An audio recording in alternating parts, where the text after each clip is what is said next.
Welcome back to our channel, ladies and gentlemen. As we close the year, there is a little of debate going on about our economy.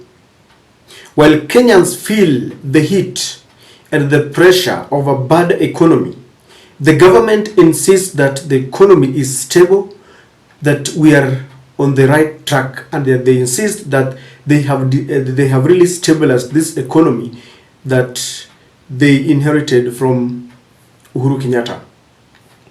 The Azimio fraternity is saying that we must brace ourselves even for tougher times, and we must not sit back and watch this government continue to mess our economy. And they're saying something must be done next year. Today, while Raila was attending a football tournament that had been organized by Governor Natembeya in Trans Nzoia, Raila made certain statements that have been the interpretation of many people really discussing what he's up to. Because of late, Raila has been, giving mixed signals. We don't know where he is. And he has kept us guessing, and I know he's doing this intentionally. So he weighed in on the debate about the cost of living, and this was the warning. Xmas, lakini watu hawezi kusherehekea vizuri, manake mfuko umetoboka. Umetoboa mfuko yenu, sio?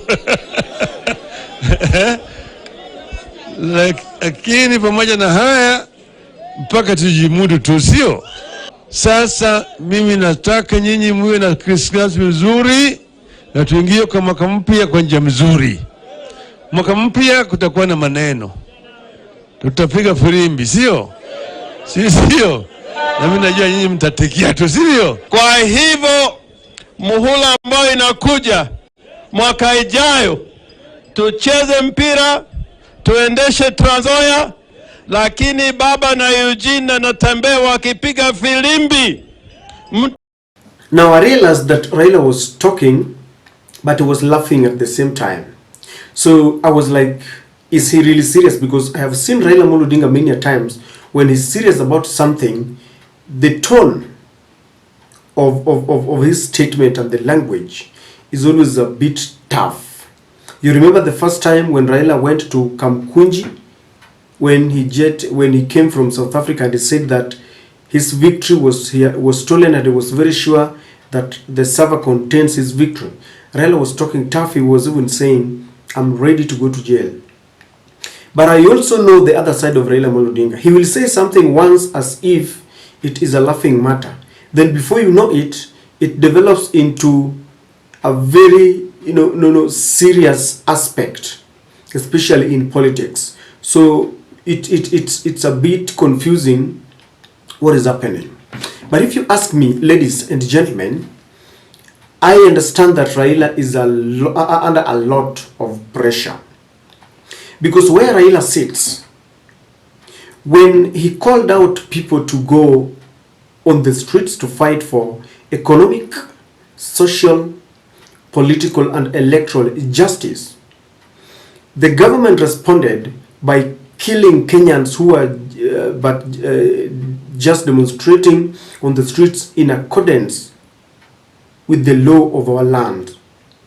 And in particular, the government targeted his community, the Luo community, and Raila was being asked, if you are fighting for Kenyans, the whole of Kenya, why is it that our people are dying at the expense of others?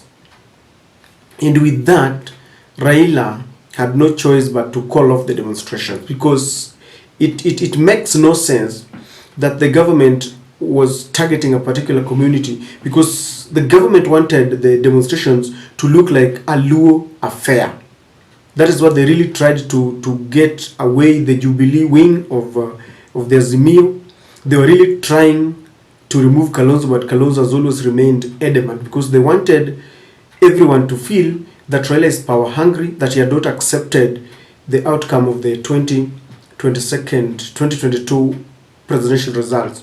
So that question was on his shoulder, and many people were putting it even bluntly that you are sacrificing our children. So that is one pressure that is on Raila. The other pressure is from the international community. I've always told you that Raila has got one weakness, and the weakness is he is a statesman. When things are bad and he has cornered the government and they feel the heat of the economic sabotage, Raila would always sit down with the people who have stolen his vote. Raila would always sit down with the US and the UK and those who, you know, messed up elections and took his victory. And they will sit down and there will be a ceasefire. So there is that pressure that he had accepted to sit down with the Ruto because he wanted peace and tranquility in the country. And so for him, even to go back would not be very easy for him, because it seems he had assured those people like Meg Whitman that, well, I'm ready for peace, because he met even King Charles, and that tells you that he decided to lie low, like he has always done in times of crisis. He does not want more blood to be shed. And so that is one other aspect that people are looking at. You know, he had accepted the NADCO report. And when there was a lot of altercation within the Azimio, he said that we have to begin from somewhere, and the document that has come up is not the perfect one, but we can start from there. And so you can understand, being Raila is not a very easy thing. But I see the hands of Uhuru Kenyatta in this thing, because Uhuru Kenyatta has come back with guns blazing. When he met Meg Whitman and the United Kingdom High Commissioner to Kenya, it is understood that Uhuru Kenyatta rejected their pressure to accept the NADCO report, because there was no way Uhuru was going to accept the National Dialogue report when they continue to blame him for their mess. This government does not want to face their problems and say that we need to sit down and fix this economy. Instead, they can never fail to mention Uhuru. When the JKA, our international airport, was leaking, they blamed Uhuru Kenyatta. When we had rampant blackouts in the country, they were blaming Uhuru Kenyatta. So Uhuru could not, sit down and accept their request, because if you want justice, you must come with clean hands. There is no way I want you to support me, but I continue to blame. So Uhuru rejected this. He has refused to embrace this government. He has refused to embrace the National Dialogue report. While on the other hand, Raila accepted it and said we have to start from somewhere, Uhuru rejected it. While Raila sat down with the powers, the Western powers, and they agreed to sit down for a ceasefire because these people were being killed, Uhuru has refused the forces from the Western machinations. And so Uhuru was reported to be trying to convince and persuade Raila to reject the National Dialogue report. And it's not going to be very easy. He's the one who produced the wing that was being led by Kalonzo Musyoka, and they sat down in Bomas and they produced a document. So it cannot negate, it cannot just come back and negate it. So it's not very easy. So it looks like Uhuru is telling Raila, let us pressurize this government, because Uhuru has seen something, that this government is shaky. It is built on sand and lies. And Uhuru feels that the Azimio fraternity can easily fall William Ruto come 2027, because the people who likely voted for him have rejected him. They are rebelling. The Mamambogas and the Watu Boda and the Mount Kenya fraternity, they have realized they were lied to. And Uhuru is trying to ensure that Raila does not give a damn, does not give a chance to this government. So I feel Uhuru is really giving the pressure. Martha Karua said it very categorically, that as long as the cost of living is not dealt with, then we are not going to accept this report. We better go back to the streets. But people are saying that the leaders who are shouting on top of their voices that we should go back to the streets did not feel the pressure, because their people were not being killed. There is an aspect of unity and a united front in 2024, in next year. One, Governor Natambea has been blowing hot and cold. He's been speaking from both sides of the mouth. Sometimes he had indicated that he was going to work with Ruto.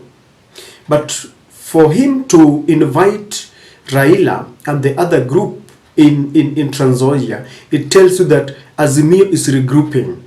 The leaders who went to William Ruto under the guise of development have been ashamed because there is no development at all. Instead of development, they were told by Rigathi Gachagua that this is a government of shareholders. So if you know you didn't vote for us, tafadhali kaa kando kidogo. And many governors have always tried to embrace Raila, to embrace William Ruto. Then before they know it, William Ruto, comes up like a devil. You remember what he did to the Mombasa governor? They tried working together, and before we knew, he was complaining that the pot was going. So those people have tried to work with William Ruto. It's not really palatable. So Azimio is regrouping, and Uhuru Kenyatta is like, he has vowed that Kalonzo will not go anywhere, Jubelee is not going to, going anywhere, Martha Karua is go nowhere. They want Azimio to remain because they understand that if they are united, and when they are united, they will face William Ruto as a formidable force. Because if there is one thing that is easily, the people have agreed upon, is William Ruto has failed, the Kenya Kwanza team has failed, and it is easily, it will be knocked out very, very easily. But then, do you think it is viable for Raila Odinga to go to the streets? I feel it is not, because number one, his people will still be targeted, people will die, and we don't want to shed blood. We don't want to shed blood. If there is one reason why Raila has always decided to take a passive, role when things are bad, is because of the blood that is being shed. So people will still be killed because we have a disparate government that knows very well that it has failed. And when you're dealing with somebody who's disparate, they will do everything and anything. Number two, Raila will be asked, if you knew very well that we were to go back to the streets, why did you stop? Because we had pressurized the government. They were crying foul that they were losing 2 million Kenya shillings per day. Why did you stop when you had cornered this government? That question is one that will still linger in Raila's mind. So I don't think it should not go. Number three, we had agreed that the cost of living is being felt by all Kenyans, including those who voted for the Kenya Kwanza team. As Azimio, people had agreed that yes, we feel the heat, but we are not going back to the streets. Let the other people who voted also go to the streets. It is sometimes good for them to go to the streets. Let it not, wasiweke watu mbele, alafu wao wako nyuma, and then when people go to the streets, they are told, hawa watu wanataka kuangusha biashara zenu. Sasa wanajua biashara zimeanguka na kuna mtu anaenda barabarani kwa maandamano. So Raila should not go. Let people, there are other groups, the Law Society of Kenya, Human Rights Group, the Mount Kenya Fraternity, those who voted for him, let them also go there and feel. And I would really want that the politicians remain behind so that the other people can go. Because when Raila is on the street, they get an excuse. And I think if there is something that the government would pray for, is for Raila to go back to the street, because they will start peddling propaganda. Huyu jamaa hajakubali alishindwa, huyu jamaa alisumbua Kibaki, and you see, and they will now target Raila and the politicians. But you see, when people like for example, if you see the KOTU, for example, or the unions, workers unions, civil servants unions, if they decide to go to the streets, then you cannot attach it to any politician. It will be Kenyans who are hungry, Kenyans who are tired, Kenyans who are very disparate. And this is why we don't want Raila to go back to the street. And this is something that should sink in his mind. He should not go back to the street, because it will also be used as a campaign that, and it will make those the indoctrinated Mount Kenya fraternity, those who voted for William Ruto, will still swallow the lie that Raila is the problem. You see, when he is away, people realize that actually he's not the problem, but he is part of the solution. He's the one who told us about the G2G deal when he gave us that dossier. He's the one who told us how the government messed up our education. So let him continue revealing to us, exposing these scandals. Let him not go back to the streets.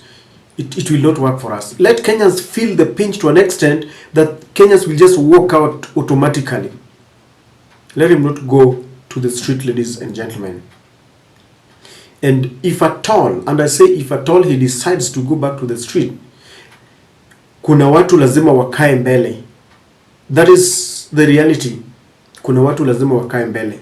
Na wakiamua kuenda, let us ask ourselves one question. What is the end game? Are we just going to the street so that 15 or 30 people should be killed? Then we hear a lot of condemnation from the United Nations Human Rights, condemnation from all quarters, and then there is a ceasefire, yet other people are burying their children. No. We need to take a course that we want to pursue to its fullest. Hii mambo ya kufanya kidogo alafu tunaacha, hapana. Na tutaki watu wakufe. I think it is better when people fight for liberation holistically, without looking at one aspect, without looking at one community. And ladies and gentlemen, I think being Raila is very difficult, and Uhuru Kenyatta has vowed that he's not going to let Azimio scramble while the government is trying to disintegrate it into pieces. The Azimio leaders have decided that they are going to remain united, and if there is something that they must, is to remain united. If they have to emancipate Kenyans from the yokes of this government,